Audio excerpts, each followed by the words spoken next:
The Quest for Happiness is an essay written by Dalai Lama. In this, he gives us three factors which are important to be happy in human life. The first factor is wealth, and in that, he discussed a lot. He says that wealth, which is enough to purchase fundamental needs, is okay, that can provide us happiness. But later on, if you go for something new with that material wealth, definitely you will not be that permanently happy. There will be that temporary happiness according to him. Even he says that wealth is cause of conflict in family as well as nation. So this wealth which is disturbing you, providing you stress and anxiety, is no way useful for you. So in that case, you need to have that mental wealth rather than this material wealth. So he says that material wealth is no guarantor of happiness.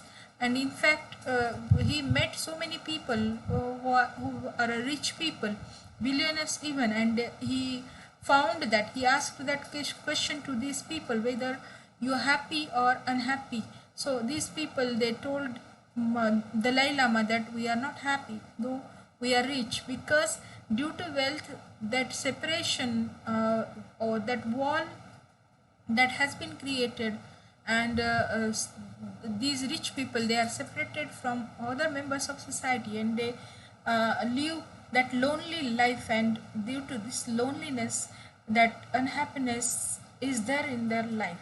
So this is how he provided one example.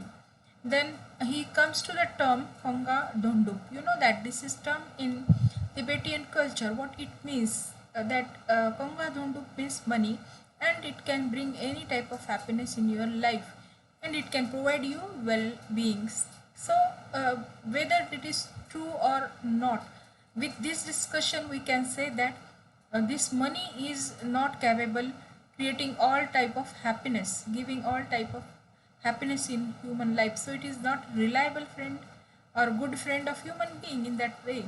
It can also bring that unhappiness or suffering to human life, in addition to that providing fundamental needs. So definitely wealth is to some extent okay, we need, but later on, if you have greed and you want that material wealth, that can be the source of stress and unhappiness in your life. So here the mental wealth is important according to the Dalai Lama, and here we have two terms in this paragraph, material wealth, and the second one very opposite to this material wealth is what? Mental wealth. So what are these two terms? Now you have very opposite, material wealth and the mental wealth. So what is the meaning of material wealth? The wealth which you use to get more and more possessions or materials in your life. And what is the definition of this mental wealth? The wealth which is based on your love, compassion, warm heartedness. So with this mental wealth, you can get happiness in your life, permanent happiness actually. That is very important. So it is obvious that we should go for what? Mental wealth, not for material wealth. So this is how in this paragraph we can understand the importance of this mental wealth. So sometimes people may say that wealth gives us, confers means gives us a kind of security and satisfaction. Okay, that is also true, he says that, but this is not quite lasting or permanent thing. Of course, he says, the Dalai Lama says that wealth gives us security and satisfaction. But there is also one lacuna. What is that? Means in some cases, wealth cannot help us. What are these cases? In natural disasters like epidemic.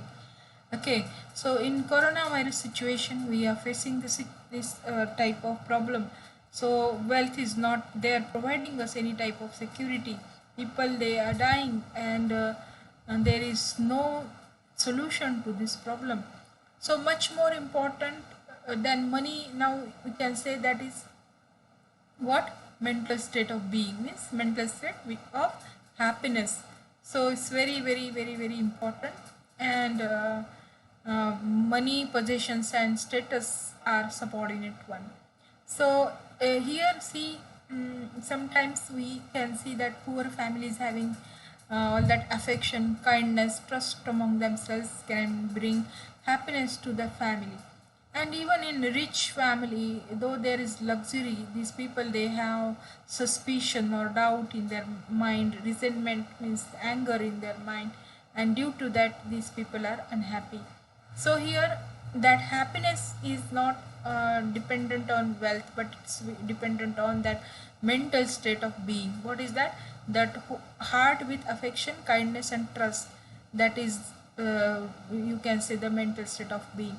And poor people, if they have such thing, they can be more happy than the rich neighbors having all that luxury and that suspicion, doubt, and anger in their minds. This is how one example is given here. Then he provides that research fact. What is that? With research of social science, see, he tells again that wealth has very temporary benefit to human life. And what is that? When you purchase some new wealth, that creates you that what contentment or happiness or satisfaction, right? But that happiness means you get that level of happiness for a while, but later on, after few moments, after a few days, there is no happiness, and that level comes to that again, that previous level. So when there are large disparities between rich and poor people, see, this again suggests that well-being cannot be measured in objective material terms. It is dependent on a range of contextual factors which affect one's mental attitude towards or a relationship to that wealth. So here we can take one example to prove this research. What is that? Suppose there is one rich family and one poor family in the society. You uh, gave them 10,000 rupees to that rich as well as to that poor family. And in poor family, these people they want to satisfy their fundamental needs. Suppose they want to purchase something as their food, and that definitely gives them the happiness because they don't have anything to eat, and 10,000 means a big amount for them. But suppose the same thing is provided, same amount is provided to this rich family. They have millions of rupees, and they just 10,000, that is very little amount for them. And what they will do with that? They will just mock at, and they will not find any type of happiness out of that.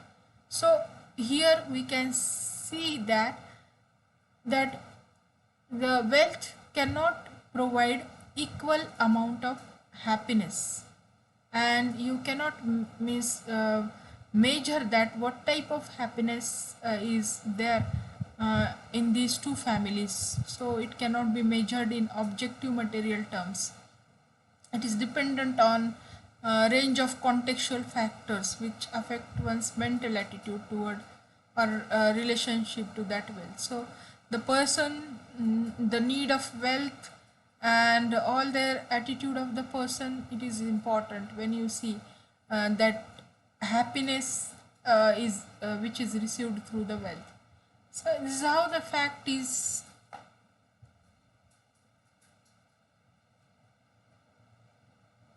So let us stop here.